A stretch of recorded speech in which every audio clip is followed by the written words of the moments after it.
Hello प्यारे बच्चों, क्या हाल चाल है आप सभी के। तो देखिए डियर स्टूडेंट्स, अपने कर रहे थे फिजिक्स का चैप्टर नंबर 3 जिसका क्या नाम है, विद्युत विभव। ठीक है, और आज अपने इसका पार्ट नंबर 10 करने जा रहे हैं, जिसमें जो अपना टॉपिक है आज का वो है विद्युत क्षेत्र में विद्युत द्विध्रुव के घूर्णन में कार्य। तो वैसे आप इससे रिलेटेड टॉपिक है वो आप पढ़ चुके हो पहले। वो आपका चैप्टर नंबर जो पहला था उसका बिल्कुल लास्ट टॉपिक आया था। ठीक है, जो क्या था कि विद्युत द्विध्रुव पर लगने वाला बल आघूर्ण, वो आपका टॉपिक इसमें काम आएगा।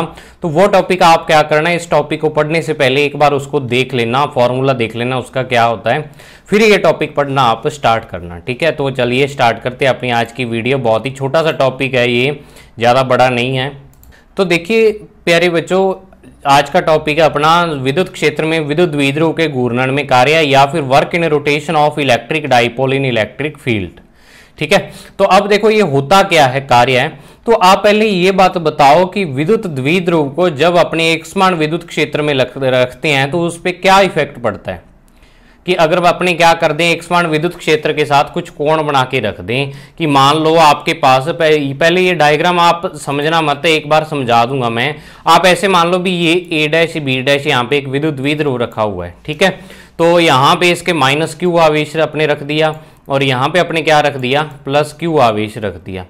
तो अब क्या होगा कि इस पर बल काम करेगा, इस प्लस क्यू आवेश पर, तो इस साइड बल काम करेगा, क्यू ई बल लगेगा, और जो क्या होगा विद्युत क्षेत्र की दिशा में ही होगा क्यू ई वेक्टर।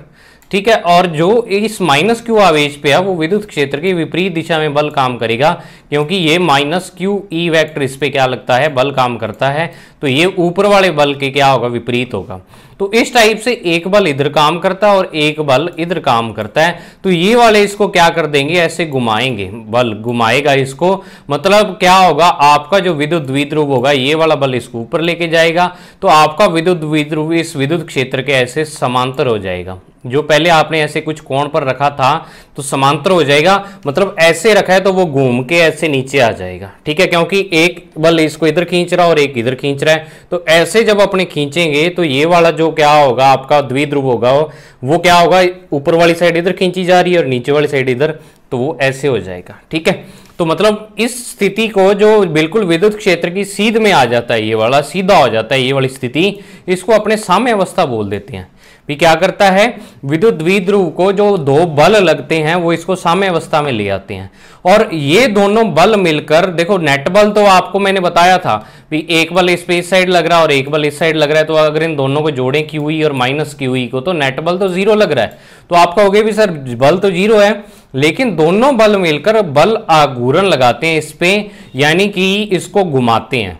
ठीक है, और वो बल आघूर्ण आपके पास tau is equal to P cross E होता है, या पी ई साइन थीटा उसका क्या होता है, मान होता है उस बल का, बल आघूर्ण का, सॉरी। ठीक है, तो एक चीज यहां से ये क्लियर होगी भी, जो द्विध्रुव को जब अपने विद्युत क्षेत्र में रखेंगे तो उस पर बल आघूर्ण काम करता है, और किसी कोण पर रखते हैं तभी करता है।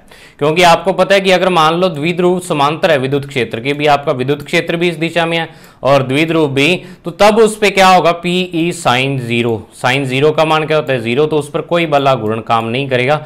मतलब अगर थीटा कोण पर आपने उसको रख रखा है तब भी उस पर क्या करेगा, बल आघूर्ण क्या करेगा, काम करेगा उस पर। ठीक है, तो अब देखो, अब बिल्कुल उल्टी सिचुएशन है आपके पास यहां पे। अब आपको क्या करना है यहां पर कि ये वाला एक ए बी विद्युत द्विध्रुव आपके पास। ठीक है, इस पे क्या होगा, यहां पे माइनस क्यू आवेश रखा और यहां पे प्लस क्यू आवेश रखा है। ये ऊपर वाली दो टेढ़ी लाइनें आप छोड़ दो, एक बार ओनली इस ए बी लाइन को देखो, ये वाली जो लाइन है ए बी, तो ये एक विद्युत द्विध्रुव है। ठीक है, तो इस पे देखो प्लस क्यू आवेश पे बल इधर लगेगा और माइनस क्यू आवेश पे क्या होगा, बल इधर लगेगा। तो नेट बल अब इस पे कितना है, जीरो है वैसे तो। ठीक है, और ना ही ये क्या होगा, घूमेगा, घूमेगा भी नहीं, क्योंकि दोनों बल एक ही लाइन के अनुदिश लग रहे हैं। एक बल इधर लग रहा है और एक बल इधर लग रहा है, तो एक ही लाइन के अनुदिश जब बल लगते हैं तो घूमती नहीं है वस्तु, नहीं घूमेगी। अब अगर आपको क्या करना हो, इस द्विध्रुव को आपको मैं कह दूं भाई यहां से आपको धक्का मारना है इसको ऐसे। ठीक है, धक्का मारना है तो धक्का मार के इसको कहां पे लेके जाना है, ऐसे घुमा के इस स्थिति में लेके जाना है। मतलब ये वाला थीटा कोण पर अब इसको लेके जाना है भाई। अब आपका विद्युत द्विध्रुव ऐसे सीधा पड़ा हुआ है, आप ऐसे मान सकते हो, ऐसे सीधा पड़ा हुआ आपका द्विध्रुव, और आपको एक कोण पे इसको घुमा के ऐसे उठाना है। टेढ़ा करना है इसको, ठीक है, नीचे से उठा के। तो आपको क्या करना पड़ेगा, इस पे बल लगाना पड़ेगा, और बल कितना लगाना पड़ेगा, जितना इस पे विद्युत क्षेत्र लगा रहा है उसके विपरीत दिशा में बल लगाना पड़ेगा आपको।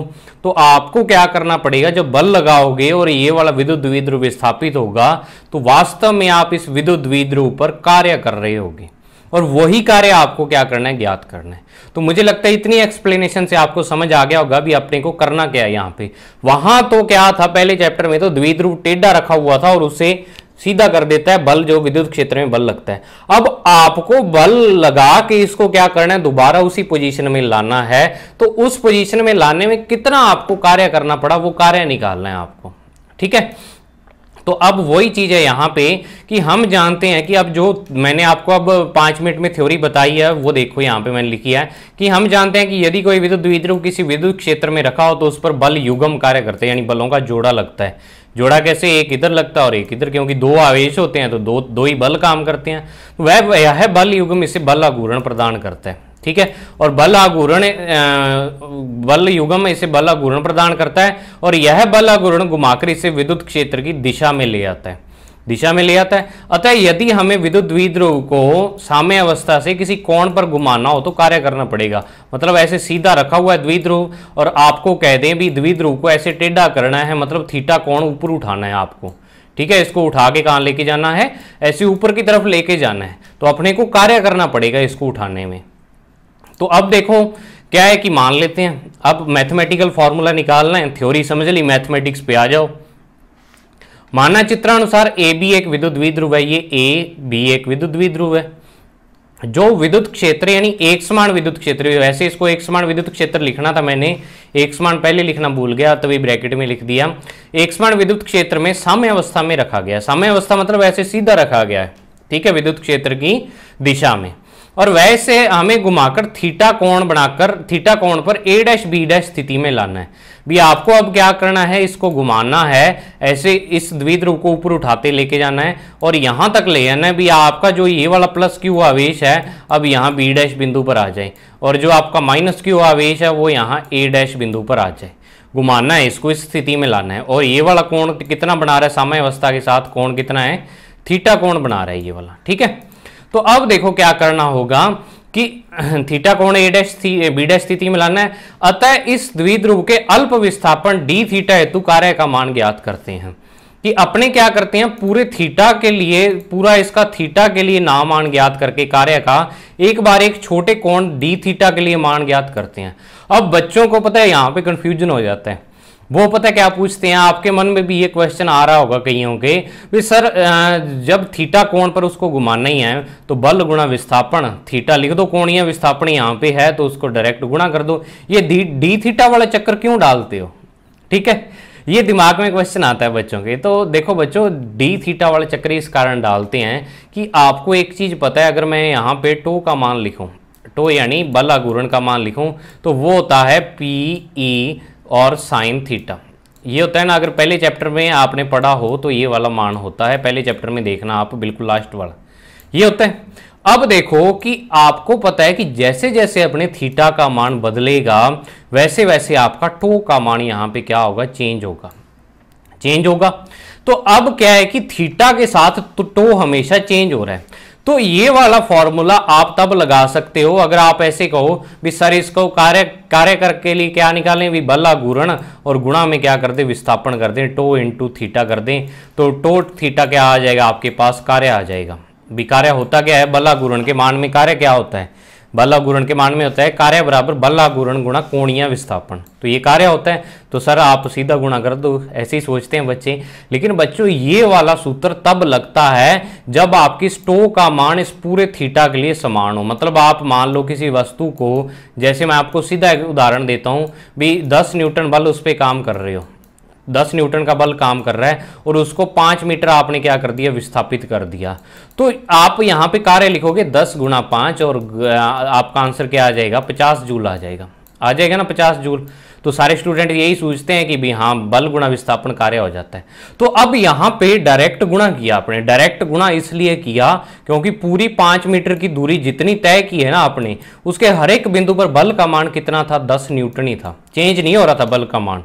अगर चेंज हो रहा होता फिर आप क्या करते, कार्य का मान अलग आता। आपको कह दूं मैं कि 5 मीटर है तो 2 मीटर तक तो क्या है, इस पे 5 न्यूटन का बल काम करता है, और फिर आगे 3 मीटर तक इस पे क्या करता है, 10 न्यूटन का। तो आपको ऐसे कार्य निकालना पड़ता अलग अलग गुणा करके, 2 गुणा 5 और 3 गुणा 10 ऐसे करके, ठीक है। तो अब यहां पे क्या है कि थीटा जैसे जैसे बदलता जाएगा, कार्य का मान भी वैसे वैसे बदलता जाएगा, क्योंकि बल घूर्ण का मान वैसे वैसे बदलता जाएगा। तो मतलब टो का मान थीटा के लिए समान नहीं रहता, थीटा बदलने के साथ टो बदलता है हमेशा। तो तभी अपने क्या करते हैं यहां पर कि एक स्मॉल यानी कि बहुत ही छोटा कोण लेते हैं डी थीटा। उसके लिए मान लेते हैं भी जब डी थीटा परिवर्तन होता है भी यहां से, जब इसको डी थीटा अपने विस्थापित करते हैं भी यहां पे मान लो बल घूर्ण का मान साम्य अवस्था में टो था, और डी थीटा अवस्था में भी अपने टो मान सकते हैं, क्योंकि ये वाला जो कोण है डी थीटा बहुत छोटा है, और छोटे विस्थापन के लिए अपने बल घूर्ण को कांस्टेंट सा मान सकते हैं, ठीक है। तभी अपने छोटा कोण लेते हैं।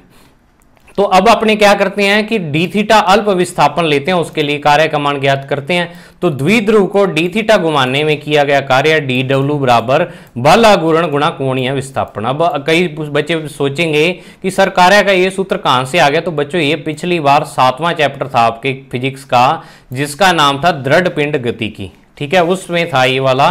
तो वहां से आया है ये, जिसको नहीं पता वो बुक उठा के 11वीं वाली आप देख लेना, ठीक है। तो D W is equal to two into क्या आ गया, डी थीटा आ गया। अब टो का मान रख दो आप यहाँ पे, टो बराबर पी साइन थीटा और इंटू डी थीटा।